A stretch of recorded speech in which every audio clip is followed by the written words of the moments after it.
नाशिक शहर पोलिसांकडून नागरिकांना दिलासा देणारी मोठी कारवाई करण्यात आली आहे।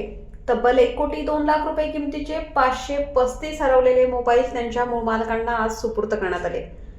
माननीय पोलीस आयुक्त संदीप कर्णिक यांच्या मार्गदर्शनाखाली जुलै 2025 पासून मोबाईल शोध विशेष पथक कार्यरत आहे। या पथकाने तांत्रिक विश्लेषण विभागाच्या मदतीने आधुनिक तंत्रज्ञानाचा वापर करत हरवलेले मोबाईल शोधून काढले। आज दिनांक 8 जानेवारी 2026 रोजी पोलीस आयुक्तालय कार्यालय नाशिक येथे आयोजित कार्यक्रमात पोलीस आयुक्त संदीप कर्णिक आणि महानगरपालिका आयुक्त श्रीमती मनीषा खत्री यांच्या हस्ते हे मोबाईल नागरिकांना सुपूर्द करण्यात आले।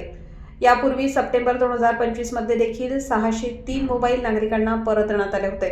गेल्या 6 महिन्यात मोबाईल शोध पथकाने उल्लेखनीय कामगिरी केल्यामुळे हे पथक पुढेही कार्यरत राहणार आहे। कार्यक्रमावेळी वरिष्ठ अधिकाऱ्यांनी नागरिकांना मोबाईल सुरक्षिततेबाबत मार्गदर्शन केले। मोबाईल परत मिळाल्याने नागरिकांनी आनंद व्यक्त करत पोलिसांचे आभार मानले। खूपच आनंद होत आहे। नाशिक शहर पोलिसांची कामगिरी खरंच खूप कौतुकास्पद आहे। 2025 मध्ये 1 तारखेला माझ्या मुलाने मला गिफ्ट म्हणून न्यू इयर हॅपी न्यू इयरचा मोबाईल नवीन घेऊन दिला। माझा आधीचा मोबाईल खूपच जुना झाला होता, फुटला होता, तसाच वापरत होती। पण तो मला मम्मी तुला मी घेऊन देईन मी सर्व्हिसला लागल्यावर। आणि तो सर्व्हिसला लागल्यावर पहिला मोबाईल त्याने मला घेऊन दिला। अगं मम्मी तूच माझ्यासाठी देव आहे, मी तुला मोबाईल घेऊन देईन। आणि मला इतका आनंद झाला तो मोबाईल पाहून। आणि आफ्रिका 15 तारखेला 1 तारखेला घेतला, 15 दिवस झाले। 15 दिवसातच माझा मोबाईल हरवला। मी त्या मोबाईलसाठी इतकी रडली, खूप रडली।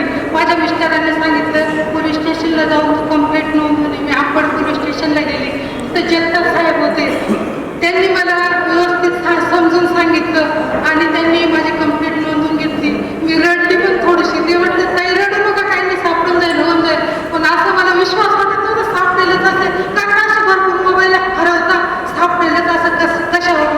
पण देवाची करणी आज सकाळी फोन आला, मला इतका आनंद झाला, माझा आनंद खूप आनंद झाला। मला माझा मोबाईल